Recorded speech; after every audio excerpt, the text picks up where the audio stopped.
और मैं पढ़ाने में बिलीव नहीं, मेरे ऊपर बहुत इल्जाम लगता है ये कि अवध ओझा पढ़ाते ही नहीं, और एकदम सही है, इल्जाम नहीं है, ये एकदम सही बात है, मैं पढ़ाता नहीं, इल्जाम नहीं, ये सच्चाई है। क्योंकि मेरा मानना यह है कि अगर तुम ये डेवलप कर लेगा ना तो जीवन में बैसाखी खत्म हो जाएगी।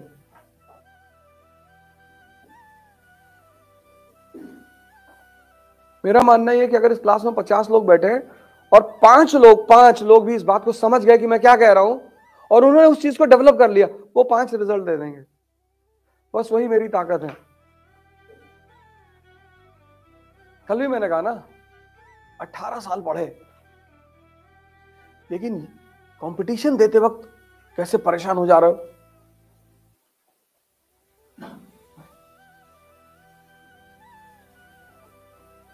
18 साल पढ़ चुके हो, 18 साल।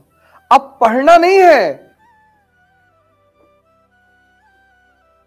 अर्जुन, युधिष्ठिर, नकुल, सहदेव, भीम, दुर्योधन, सबने युद्ध किससे सीखा? द्रोणाचार्य से। लेकिन महाभारत का जब युद्ध है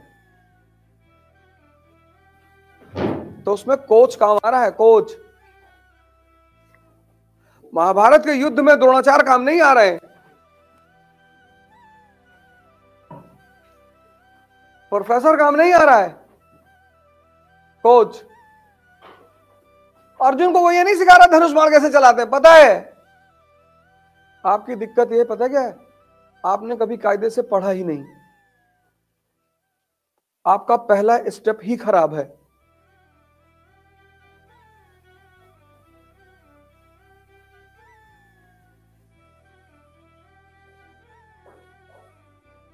और ये चीज आप कभी मानेंगे नहीं। इतनी बेसिक से कौन पढ़ाएगा यार? इतनी बेसिक से अगर पढ़ाएगा तो कितना टाइम लगेगा? तुम सोच कर देखो, हर सब्जेक्ट में अगर आदमी इतनी बेसिक से छोटी छोटी चीजें, वो भी जब आप ग्रेजुएशन कर चुके हैं, पोस्ट ग्रेजुएशन कर चुके हैं, पीएचडी कर रहे हैं,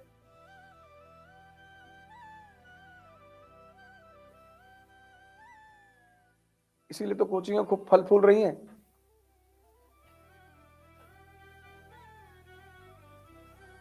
और जिनका नाम ज्यादा हो गया है वो ज्यादा लूट रही हैं। वो सक्सेसफुल लड़कों की तो फोटो छापती हैं, और फेलियर की सक्सेस तो 1% होता है ना, 99 उनकी जिम्मेदारी कौन लेगा? वो जो सक्सेसफुल हो रहे हैं वो तो चलो, उसमें से बहुत सारे तो डिजर्व करते। भाई कई सारे ऐसे लोग हैं जिनके परिवार में ब्यूरोक्रेट है, माँ बाप है, वो बता देते हैं कि ऐसे पढ़ना है। बहुत सारे लोग बहुत अच्छे अच्छे स्कूलों में पढ़े हैं। हमारी बेटियां पढ़ती कोठारी इंटरनेशनल नोएडा में, क्या स्कूल है, क्या पढ़ाते हैं बच्चों को। मतलब हमें लगता है कि अगर बाय द वे कभी उन्हें आईएएस देना हुआ तो उन्हें कोचिंग जाने की जरूरत ही नहीं पड़ेगी, इतना अच्छा पढ़ा रहे। घर पे किसी को कुछ बताने की जरूरत ही नहीं पड़ती, ऐसे को रिलेट करके पढ़ा रहे हैं, कनेक्ट करके पढ़ा रहे हैं, समझा कर पढ़ा रहे हैं।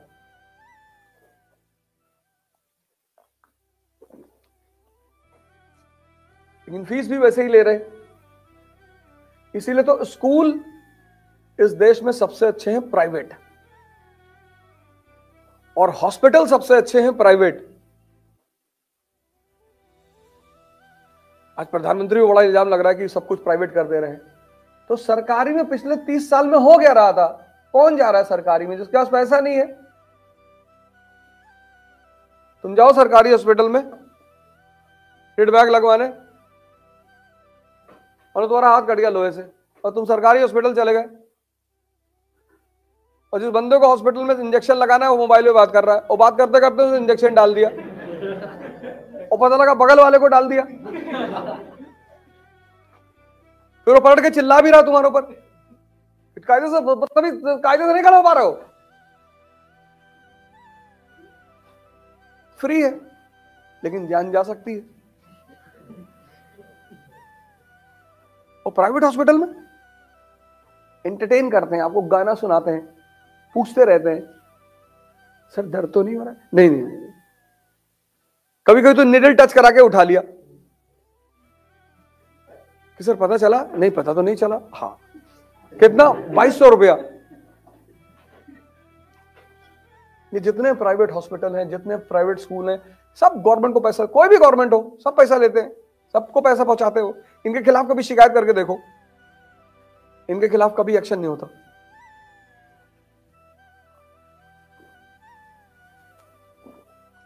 हर साल 2000, 5000, 10,000 एक्स्ट्रा चार्ज लेते हैं हर साल।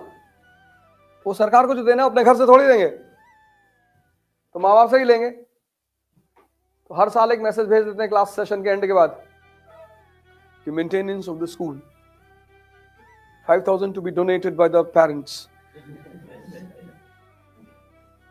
अब 2,000 लड़के हैं, 5,000 से मल्टीप्लाई कर लो, चला गया। तुम किसी प्राइवेट हॉस्पिटल, स्कूल, इनकी बुराई करके देखो जाके, FIR को तुम ही को मारेंगे सब गिरा के।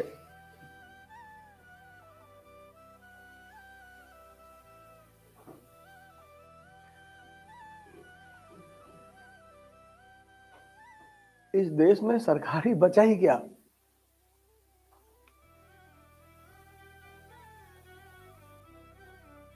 पहले लोग गांधी फैमिली पे इल्जाम लगाते थे कि अरे परिवारवाद है, अब समाजवाद है।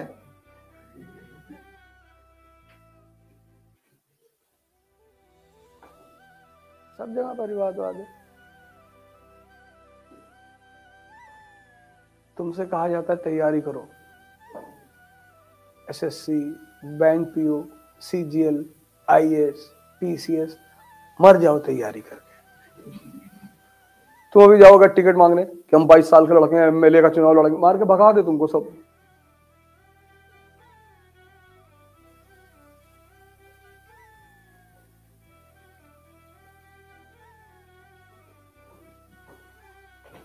अगर इंडिपेंडेंट लड़ोगे तो यहाँ की जनता तुम्हारी किडनी बिकवा देगी और तुम्हारा सारा पैसा खा जाएगी।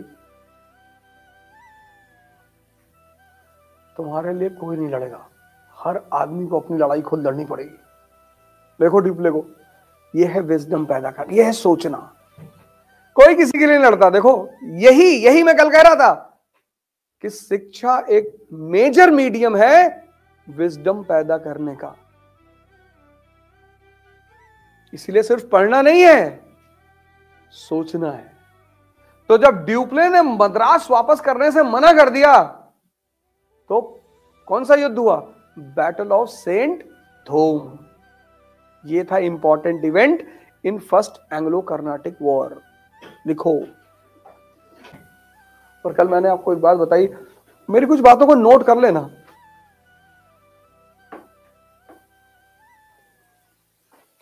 कभी मोटिवेशन के चक्कर में मत पड़ना, शक्ति बढ़ाओ।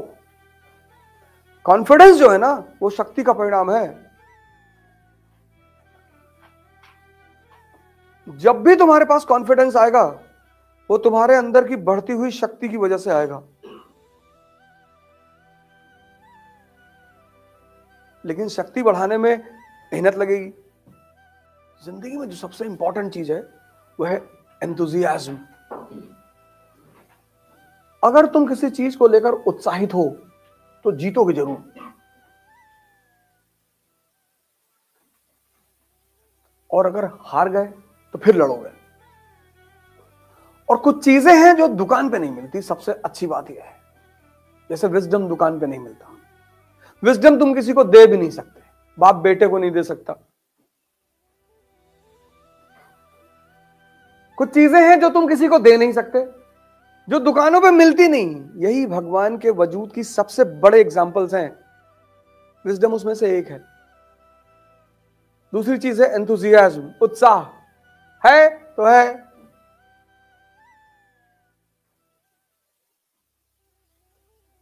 और नहीं है तो कुछ ना कर पाओगे। और जब इन 700 लोगों ने लोकल सेना को हराया, बस यहीं से ड्यूप्ले के अंदर एंथुजियाज्म पैदा हो गया। यार गजब यार,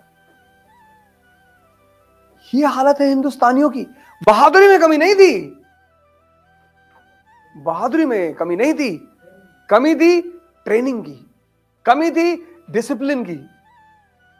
तो देखो अब यहां पे एक बात और सीखो, मैसेज देखो कि हार का कारण ट्रेनिंग की कमी भी होता है, हार का कारण डिसिप्लिन का अभाव भी होता है। यही मैंने कहा ना शुरुआत में क्लास में कि ये सिर्फ कहानी नहीं है, इस कहानी के हर कदम पे तुम्हें मैसेज मिलेगा। ये 5000 है, तुमने भी 500 किताबें पढ़ ली, पता तुमको कुछ नहीं है, इसलिए मैं कहता हूं एक पढ़ो, एक। ये जितने टॉपर हो जाते हैं बाद में बोलते हैं I read this book and that book and I studied DD Basu also, कुछ नहीं पढ़ा है, झूठ बोल रहा है। तुम इनके चक्कर में पढ़ो। तुम भी जब सिलेक्शन लेना तो बोलो कि I brought book from London and 13 books on quality and this and that. वो भी कहीं ना कहीं सुन ही रहे होंगे, लाइव चल रहा है ना यूट्यूब पे। हाँ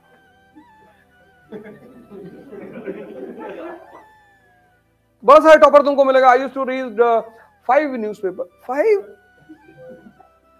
तुम धीरे से शुरुआत करो, हल्के से, एक किताब पढ़ो, एक उठाओ और उसको पूरी तरह से कंट्रोल कर लो, अपने कब्जे में ले लो। जब वो कब्जे में आ जाए और तुम्हारे पास कभी टाइम मिले, अगर मान लो बीच में सिलेक्शन हो गया तो सिलेक्शन के बाद पढ़ लेना, क्योंकि किताबें कभी नुकसान नहीं करेंगी।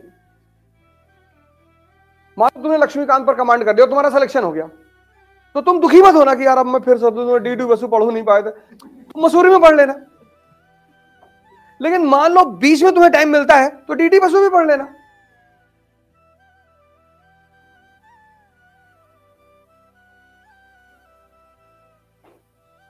हर आदमी की बात पर इतना वो मत किया करो। हमसे बहुत लोग मिलते हैं कि हाँ पापा चाचा हमारे विधायक हैं, हम राष्ट्रपति हैं अमेरिका के। अरे मजाक कर रहे हैं, तो तुम ही काहे इतना सीरियस हो रहे हो?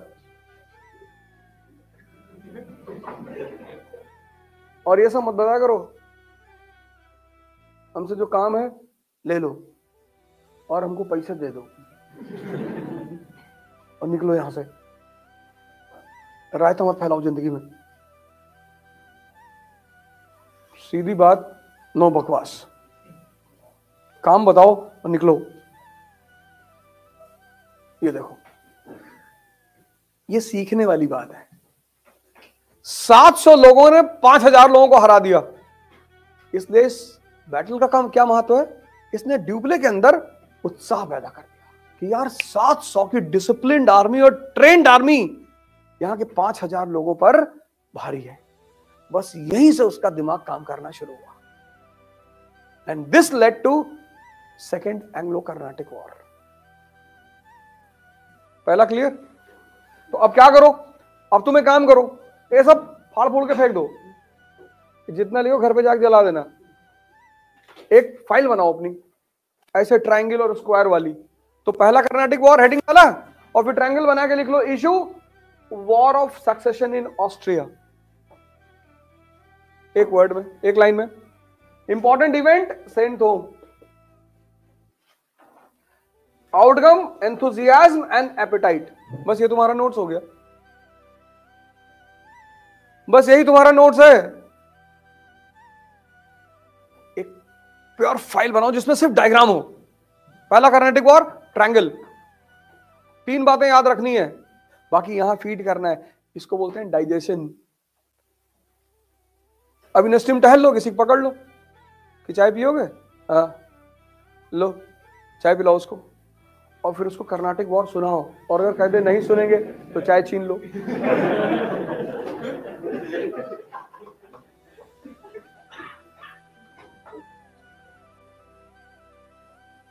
कहीं कॉपी पेज लेके बैठ जाओ, लिख डालो इसको। तुम बिना सोचे पढ़ सकते हो, तुम बिना सोचे लिख नहीं सकते। और जितना तुम लिखोगे उतना तुम्हारा डाइजेशन इंप्रूव होता चला जाएगा। तुम बिना सोचे पढ़ सकते हो, तुम बिना सोचे लिख नहीं सकते। लिख डालो, किसी को सुना दो, बड़े वाले मामा को फोन कर दो, यार तुम समझे यार कर्नाटिक वॉर कैसे हुआ? अभी तक वो तुमको कहानी सुना रहे हैं कि औरैया के पास 25 बीघा जमीन मिल रही है, मिल रही होगी, हम क्या करें, वो कब्जा करना है, खरीदना थोड़ी है। दुनिया में कुछ चीजें कभी मत खरीदना, लोहा, ईंटा, मिट्टी, कब्जा कर लो, और नहीं तो हरिद्वार चले जाओ, इसकी जरूरत ही नहीं।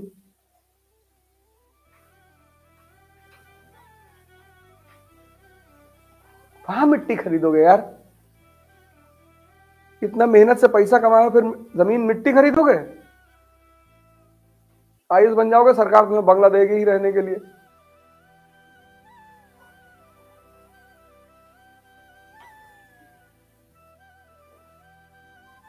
रिटायर हो जाना, बच्चों को पढ़ाना, राजनीति करना, अपने ऊपर वेब सीरीज बनवा लेना। अरे मैं क्या जानूंगा, रंगबाज भी तो है, रंगबाज दोनों है, बनवा लेना।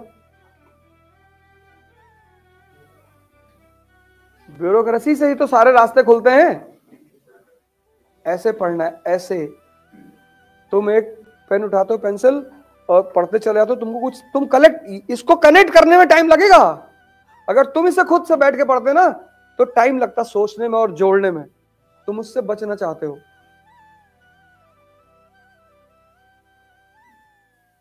तुम इससे बचना चाहते हो, तुम इन सब चीजों को सोचना नहीं चाहते।